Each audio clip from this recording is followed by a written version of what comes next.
اتكلمنا في فيديو سابق عن الفوبيا وأنواعها وطرق علاجها، والنهاردة هنتكلم عن أغرب أنواع الفوبيا. 1.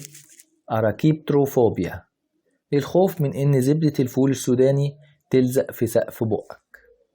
رغم إن الموقف ده حصل لكل الناس لمرة في العمر على الأقل، لكن اللي عندهم الفوبيا دي بيترعبوا من كده، والحدة بتختلف من واحد للتاني. فبعض منهم ممكن يأكل كمية صغيرة من زبدة الفول السوداني، والبعض التاني بيمتنع تماما عن أي حاجة شبهها. 2. نوموفوبيا، الخوف من إنك تبعد عن موبايلك.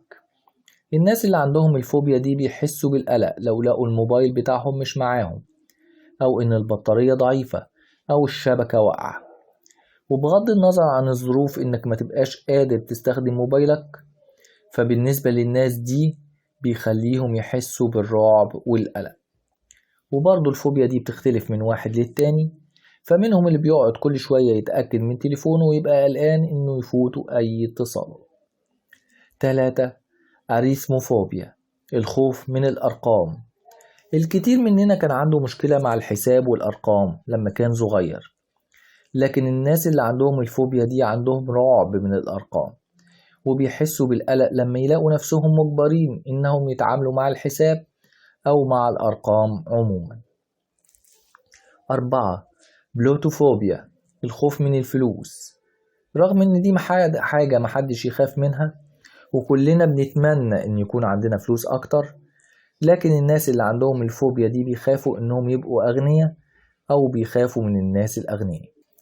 الناس اللي عندهم بلوتوفوبيا ممكن يخربوا شغلهم علشان ما يكسبوش فلوس أو يبقوا أغنياء.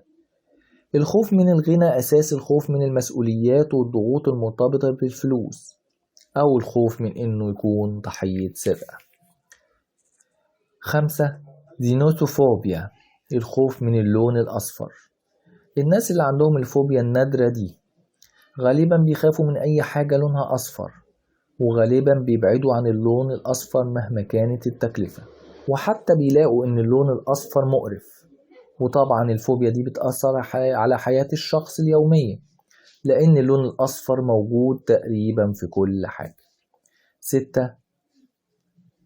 إبلوتوفوبيا، الخوف من الاستحمام. الفوبيا دي غالبا بتكون عند الأطفال وبتختفي مع الوقت، لكن ممكن تكون موجودة عند الكبار. الناس اللي عندهم الفوبيا دي بيبعدوا عن الاستحمام، وده بيسبب ريحة جسم مش لطيفة ممكن توصل الواحد إن الناس يبعدوا عنه خالص. لكن الخوف من الحمى والقلق الناتج عنه بيكون شديد جدا، لدرجة إن أي متاعب بسببه بتكون عند الواحد مش مهمة. 7. أوكتوفوبيا، الخوف من الرقم 8. مفيش مخاوف معروفة بالأرقام المحددة تانية غير الخوف من الأرقام في حد ذاتها اللي اتكلمنا عنها قبل كده، والخوف من الرقم 13. الناس اللي عندهم أوكتوفوبيا بيخافوا من الرمز 8 حتى لو هو بيتكتب أو على العناوين والإعلانات، وحتى بيخافوا إنهم يكونوا مجموعة من 8 أفراد. 8. أوبتوفوبيا، الخوف من فتح العين. الأوبتوفوبيا متعبة جدا، لأنه من الصعب على الواحد إنه يعيش يومه ويمارس حياته من غير ما يفتح عينه. علشان كده الناس اللي عندهم الأوبتوفوبيا بيفضلوا يقعدوا جوه البيت أو في أماكن مظلمة، والأوبتوفوبيا غالبا ما بتكون مرتبطة بالقلق العام. 9. جلوبوفوبيا، الخوف من البالونات.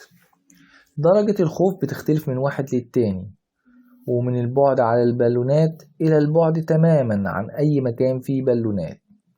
وعند بعض الناس بيكون الخوف شديد لدرجة إن الواحد لو شاف بالونات في التلفزيون ممكن يسبب له قلق. الجلوبوفوبيا ممكن يكون متعبة للأطفال الصغار، لأن البالونات دايما موجودة في الحفلات. 10. هيبونو مونسترو سكيبالدوفوبيا، الخوف من الكلمات الطويلة. طبعا الاسم لوحده يعقد الناس كلها، وتقريبا دي لوحدها أطول كلمة في اللغة الإنجليزية. وبيعتقدوا إن الفوبيا دي بتظهر نتيجة من الخوف من إن الواحد يستهجى الحروف غلط، واللي ممكن يحصل لما الواحد يقرأ بصوت عالي قدام الفصل وإحنا أطفال. وعادة ما بتكون موجودة عند المصابين بالديسلكسيا أو عسر القراءة. 11. أفيبيوفوبيا، الخوف من المراهقين أو الشباب. المصابين بالإفيوفوبيا ممكن يشوفوا إن المراهقين بلطجية أو خطر أو قلالات الأدب وما بيسمعوش الكلام، والخوف ده ممكن يظهر نتيجة الصورة السلبية اللي بتنقلها وسائل الإعلام، وبتخليهم يخافوا من المراهقين ويبقوا عايزين يبعدوا عنهم، لدرجة إنهم ممكن ما يروحوش زيارة لأي بيت فيه مراهقين، أو يبعدوا عن أي أماكن بيروحها مراهقين. 12. أوفالوفوبيا، الخوف من السرة. اللي عندهم الخوف من السرة بيبعدوا عن أنهم يشوفوا أو يلمسوا السرة حتى بتاعتهم، لدرجة أنهم ممكن يحطوا لزقة على سرتهم عشان ما يشوفوهاش، ويبعدوا عن الأماكن اللي فيها سرة باينة زي الشواطئ. 13. لينونوفوبيا، الخوف من الخيط. المصاب بالخوف من الخيط بيترعب من مجرد التفكير في الخيط أو إنه يشوفه لوحده، علشان كده بيبعدوا عن الخيوط أو أي حاجة تخليهم يتعاملوا مع الخيط زي الخياطة. والخوف ده غالبا بيكون نتيجة خوف الواحد إنه يتربط. 14.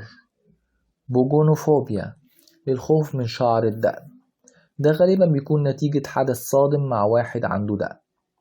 اللي عندهم الخوف من الدقن بيبعدوا عن الدقون أو بيحسوا بالخوف من إنهم يبصوا على صورة واحد عنده دقن، لدرجة إنهم مش هيصاحبوا أي حد عنده دقن أو هيحسوا بالعصبية لو بيتكلموا مع حد عنده دقن.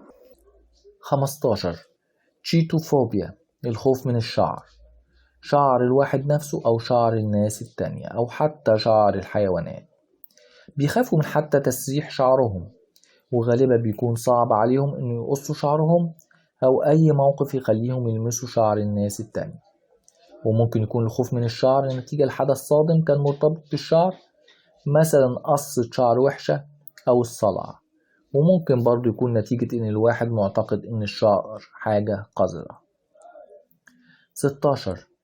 فيسيستوفوبيا، الخوف من الهدوم. وده ممكن يكون خوف من قطعة معينة من الهدوم أو خوف من الهدوم الضيقة إنها تسبب ضيق، وفي بعض الحالات الخوف من الهدوم في حد ذاتها. والخوف من الهدوم ممكن يكون نتيجة الحساسية لنوع معين من القماش أو حدث صادم. 17. إرجوفوبيا، الخوف من الشغل. المصابين بالخوف من الشغل بيكون عندهم قلق شديد مرتبط بمكان الشغل، وده ممكن يتسبب في نوبات قلق ومنع الواحد من الشغل، وده هيأثر بشكل صعب على الواحد لأن كلنا محتاجين للشغل عشان نعيش. 18. ديسيسيوفوبيا، الخوف من اتخاذ القرارات. أي نوع من القرارات بيكون مستحيل للي عنده خوف من القرارات لأنهم مش بيثقوا في آرائهم، وده بيخليهم يعتمدوا على الغير إنهم ياخدوا لهم قراراتهم أو المصادر الخارجية زي صفحة حظك اليوم. 19. إيزوبتوفوبيا، الخوف من المرايات. المصابين بالخوف من المرايات بيكونوا مش قادرين إنهم يبصوا لنفسهم في المراية، والخوف ده ممكن يوصل لأي انعكاس على أي سطح. والخوف من المرايات ممكن يكون من كسرها لأنها بتسبب الحظ السيء، أو إن في حاجة غير طبيعية في المراية زي الأشباح. 20. دايبنوفوبيا، الخوف من الغدا مع الغير. غالبا بيظهر في عزومات الغدا، وبيبدأ من الخوف من الكلام عند الغدا أو عند الأكل. الخوف من الغدا مع الغير ممكن يكون نتيجة التريقة على طريقة أكل الواحد لدرجة خلته يبعد تماما عن الأكل قدام الغير. 21. فوبوفوبيا، الخوف من الخوف. ممكن نوصفه إنه خوف مطلق بيخلي الواحد بيدور في حلقة مفرغة من القلق.